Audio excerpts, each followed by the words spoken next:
A economia não pode parar, porque a economia também é vida.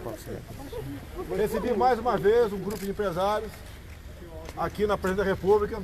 Esse grupo é responsável por 45% do PIB nacional e responsável por 30 milhões de empregos. A indústria, a atividade comercial está na UTI. Não há mais espaço para postergar. O sentimento deles, ou melhor, o posicionamento deles é que a abertura gradual e responsável tem que começar o mais rápido possível. Caso contrário, podemos atingir situação de países que nós já conhecemos, que fica impossível a gente voltar a ser o que nós éramos em janeiro do corrente ano. Então, com esse objetivo, apelando à sensibilidade de todos, que a responsabilidade é de todos, é do Executivo, Legislativo, Judiciário, governadores, prefeitos, empresários, e buscar a solução para isso. Então eles vieram aqui mostrar ao senhor presidente Dias Toffoli, presente aqui nesse evento, o que realmente está passando a atividade econômica do Brasil. Aquela história, então, de que a economia deixa para lá, primeiro vida, não é verdade. Sempre disse que as duas atividades tinham que ser tratadas com responsabilidade. Então ninguém melhor do que o senhor Marcos Polo, aqui no momento, representando esses empresários, que fale um pouco com vocês, e depois o Paulo Guedes, para que todo o povo brasileiro entenda, né? Se bem que grande parte já está entendendo, o que está acontecendo e para onde nós não queremos ir. Marcos Polo, por favor. Vai vetar o reajuste do funcionalismo? Marcos Polo aqui, Marcos Polo com a palavra aqui. Bom, o que nós viemos trazer ao presidente Bolsonaro e depois aqui ao presidente Toffoli é o fato de que nós, da indústria, além do enfrentamento da Covid-19, nós estamos enfrentando uma severa, profunda crise de demanda ocasionada pelas decisões que foram tomadas, necessárias, num primeiro momento, importante, de fechamento da ponta, vamos dizer assim, do comércio, enfim, das atividades. Trouxemos uma fotografia que mostra que no mês de abril nós tivemos uma queda de vendas de 50% em relação ao mês de março e a indústria, de uma maneira geral, está operando com 60% de ociosidade. Para não me alongar demais, apenas 3 setores aqui: automotivo, com 26 fábricas paradas, são 65 plantas paradas, 5.200 concessionários distribuídos ao longo do país fechados, setor de máquinas e equipamentos com 47 empresas fechadas, cimento com 22 fábricas, o meu setor especificamente siderurgia, com 12 altos fornos paralisados, aciarias, laminação, e tendo no mês de abril o pior mês de venda desde 1995. Então, se eu pudesse resumir e fazer uma caracterização, a indústria está na UTI. Né? Na UTI precisa sair, e para sair precisa que ocorram as flexibilizações de maneira que a roda volte a rodar. Toda vez que individualmente eu sou perguntado, bom, mas a siderurgia, a indústria não poderia esperar mais 15 dias para atender o que seria o regramento da Organização Mundial da Saúde, eu informo que a siderurgia não parou, como várias outras atividades não pararam no país, atividades prioritárias, essenciais, e não pararam com total segurança dos colaboradores, através de protocolos rígidos de segurança e de saúde. Então, a nossa percepção é que esses protocolos que o Ministério da Economia já tem pronto, porque compilou, consultou todos os segmentos, esses protocolos podem ser utilizados em outras atividades, de maneira que a gente consiga o quanto antes a flexibilização. Eu acho que era isso.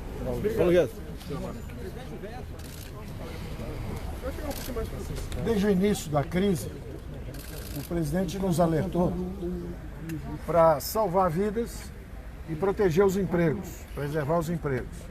Nós lançamos a camada de proteção para os informais, para os mais frágeis, para os mais idosos. E essa camada de proteção, temos aí 3, 4 meses que a população brasileira tem meios de subsistência. Só que a informação que os empresários nos trazem, e nós mantemos contato com eles regulares, é de que, embora preservados os sinais de vida da indústria brasileira e do comércio brasileiro, estamos indo para a UTI, do ponto de vista de organização e engrenagem produtiva, engrenagem econômica.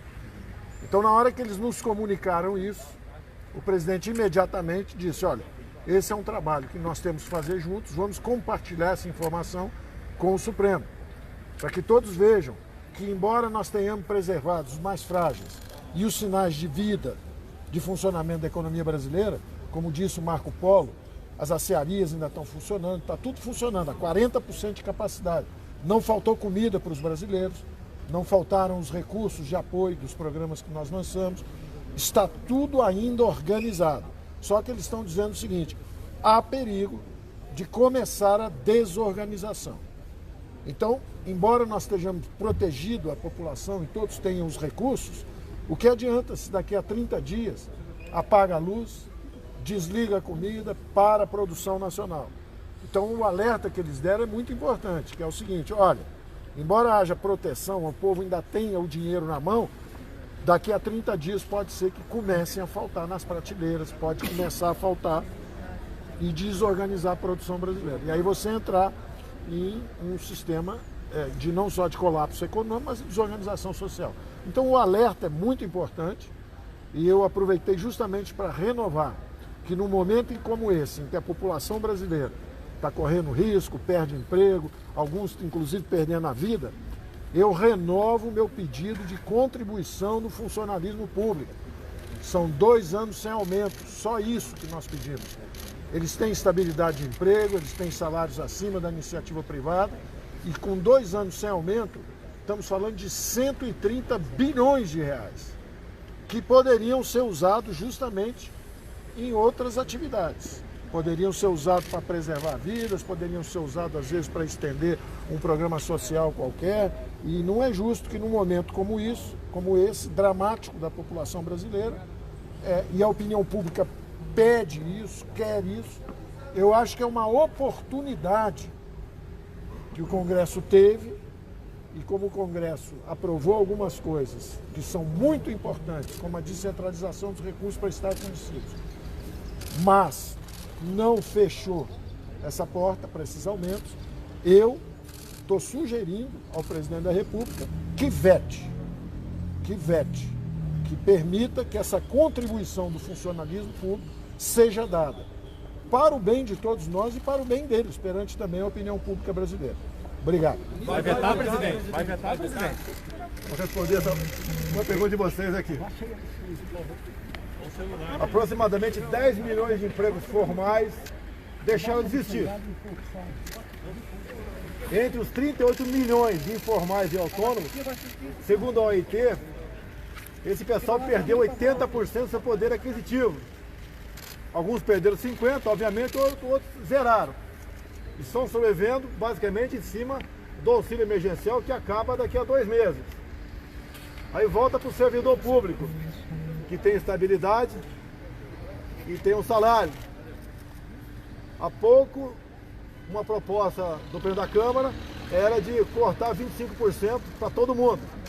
Paulo Guedes decidiu que poderia ser menos drástico, apenas fazer que até dezembro do ano que vem não tivesse no reajuste. E assim foi combinado, assim foi acertado. O parlamento entendeu que certas categorias poderiam ter reajuste. O que nós decidimos? Eu sigo a cartilha de Paulo Guedes na economia. E não é de maneira cega, não, é de maneira consciente e com razão. E se ele acha que deve ser vetado esse dispositivo, assim será feito. Nós devemos salvar a economia, porque a economia é vida. Certas medidas minhas, obviamente, não agradam o setor de sociedade, mas eu sou chefe do executivo para tomar decisões. E as decisões eu tomo juntamente ouvindo os meus ministros. E nessa área, o Paulo Guedes é o senhor da razão. Nós, se essa for a orientação dele, vetaremos esse dispositivo. Muito obrigado. Olha só, vamos lá. Olha só, tem um decreto presidencial que definiu que são atividades essenciais, aquelas não podem parar. Eu acabei de assinar um decreto aqui, colocando nesse rol de atividades essenciais a construção civil. Outras virão nas próximas horas, nos próximos dias. Porque o que não está no decreto, ficou decidido que, segundo o Supremo Tribunal Federal, que estados e municípios diriam se poderiam ou não funcionar essas categorias. Então alguns estados, alguns não estão brigando com ninguém, pelo amor de Deus. Tá? No entendimento de muita gente, dos empresários, o Marcos Paulo que está aqui, exageraram. É comum acontecer, faz parte da razão do ser humano. Então nós vamos começar a colocar mais categorias essenciais para nós podermos abrir com responsabilidade e observando as normas do Ministério da Saúde, de modo que cada vez mais rápido nós possamos voltar à atividade normal. Caso contrário, depois da UTI, tá, é o cemitério. E não queremos isso para o nosso Brasil. Tá bom, presidente? Vamos embora.